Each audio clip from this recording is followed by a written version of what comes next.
अमावस्या की काली रात थी। चारों ओर घना अंधकार फैला हुआ था। एक युवक, नाम था आदित्य, अपने गांव से बाहर जंगल की ओर निकल पड़ा।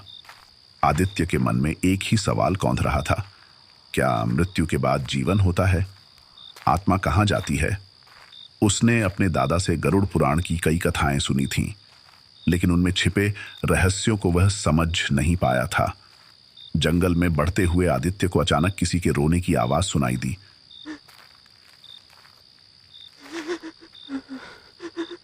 वह चौंका। इस सुनसान जंगल में कौन रो सकता है? उसने अपने आप से पूछा। आवाज के पीछे वह धीरे धीरे बढ़ा।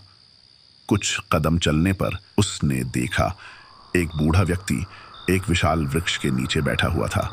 उसकी आंखें लाल थीं और उसके हाथों में एक पुराना ग्रंथ था। वह गहरी आवाज में बड़बड़ा रहा था, सत्य जानने वाले को सत्य का ही सामना करना पड़ता है। क्या तू तैयार है?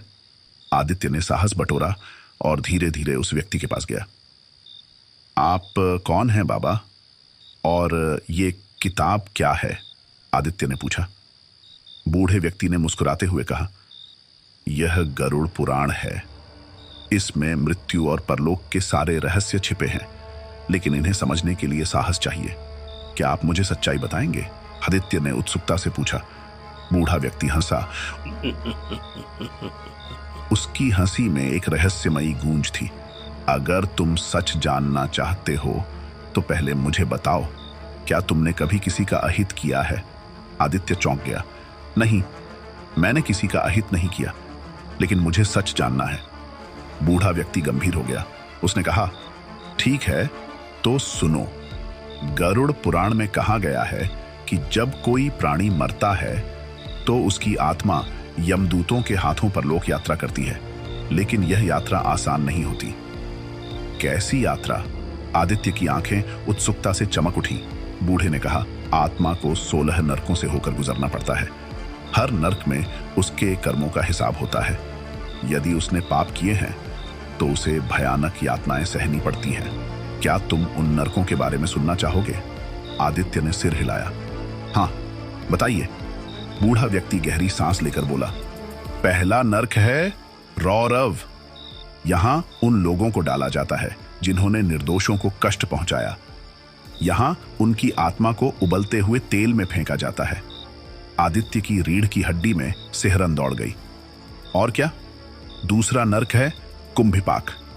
यहां वे लोग आते हैं जिन्होंने झूठ बोलकर दूसरों का जीवन बर्बाद किया। उन्हें यहां खौलते हुए पानी में पकाया जाता है। आदित्य का चेहरा पीला पड़ गया। उसने पूछा, क्या हर आत्मा को यह सब सहना पड़ता है? बूढ़ा व्यक्ति मुस्कुराया। नहीं, केवल पापियों को। लेकिन जो पुण्यात्मा होते हैं उन्हें स्वर्ग का आनंद मिलता है। उन्हें देवी देवताओं की सेवा का अवसर मिलता है। स्वर्ग कैसा होता है? आदित्य ने उत्सुकता से पूछा। बूढ़े व्यक्ति ने कहा, स्वर्ग में न तो कोई दर्द होता है, न भूख, न प्यास। वहां हर आत्मा को उसकी इच्छाओं की पूर्ति होती है। लेकिन स्वर्ग का मार्ग कठिन है। केवल वे ही वहां पहुंचते हैं जिन्होंने सच्चे मन से धर्म का पालन किया हो। आदित्य ने गहरी सांस ली। तो क्या यह सब सच है? बूढ़े व्यक्ति ने कहा, सच है या नहीं, यह तुम्हारे कर्मों पर निर्भर करता है। याद रखो, हर कर्म का फल मिलता है, चाहे वह अच्छा हो या बुरा। इतना कहकर बूढ़ा व्यक्ति अचानक गायब हो गया। आदित्य कांपने लगा। यह क्या था? वह बाबा कहां गए? उसने चारों ओर देखा, लेकिन जंगल में कोई नहीं था। उसके सामने केवल वही पुराना ग्रंथ पड़ा था। डर और जिज्ञासा के बीच आदित्य ने ग्रंथ उठाया और अपने घर की ओर दौड़ा। उस रात आदित्य सो नहीं पाया। उसकी आंखों के सामने बूढ़े व्यक्ति की रहस्यमयी मुस्कान और गरुड़ पुराण की कथाएं घूमती रहीं।